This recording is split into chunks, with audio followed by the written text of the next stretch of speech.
Remue ménage.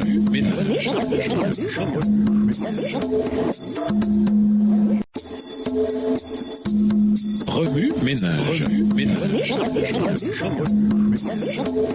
Bienvenue dans votre émission. Remue ménage. Nous voilà à la leçon de mercredi. Invité, Jésus le contre-culturel. Il y a le rebelle. Et puis il y a le rebelle au rebelle. Dans ce monde qui cherche à rappeler les gens à l'ordre, à éviter le mensonge et à défendre quelque chose ou quelqu'un, il n'est pas évident de déterminer ce qui est authentique, ce qui est vrai, ou même de déterminer si ça en vaut la peine. Alors que nous nous passionnons pour diverses causes contre l'injustice, l'inégalité et l'immoralité, il y a tout autant de causes mineures contre lesquelles nous ne luttons pas et auxquelles nous devenons indifférents. Qu'est-ce qui détermine cela? Est-ce que ce sont les causes à la mode dans nos réseaux sociaux cette semaine? Les causes que les médias catapultent au premier plan? Les causes que, ô ironie, la société applaudit comme étant dignes et acceptables? Comme nous l'avons déjà dit, être contre-culturel peut parfois être tellement culturel. Les principes de base du monde social extérieur doivent être juxtaposés aux principes de base profondément ancrés dans nos systèmes de valeurs. C'est là l'appel des Écritures et de l'Évangile. Jésus n'est pas venu pour enseigner un message disant d'être gentil envers nos semblables, mais pour enseigner une vision globale du monde incompatible avec le monde. Une fois que cette juxtaposition se produit, il y a des dissonances évidentes avec la société qui incite le disciple de Jésus à agir et à vivre à l'encontre de cette valeur. Et c'est parti pour la contre-culture. Jésus n'est pas venu pour changer les systèmes sociaux au nom du changement social, comme certains le décrivent. De même, Jésus n'était pas un ascète qui détournait ses disciples du monde, comme certains le perçoivent.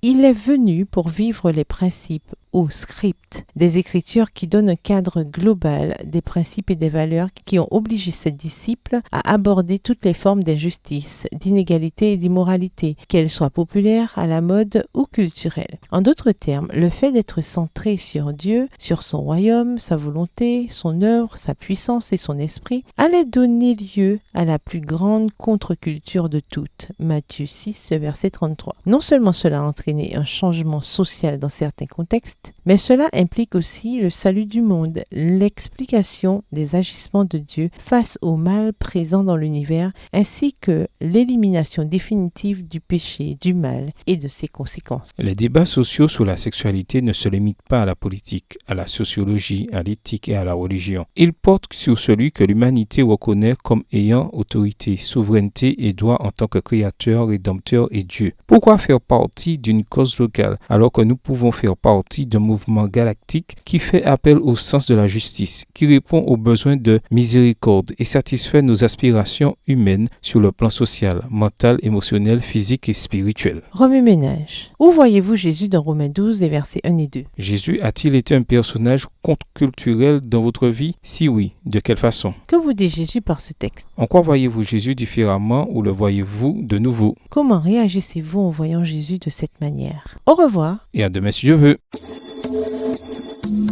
Remue ménage.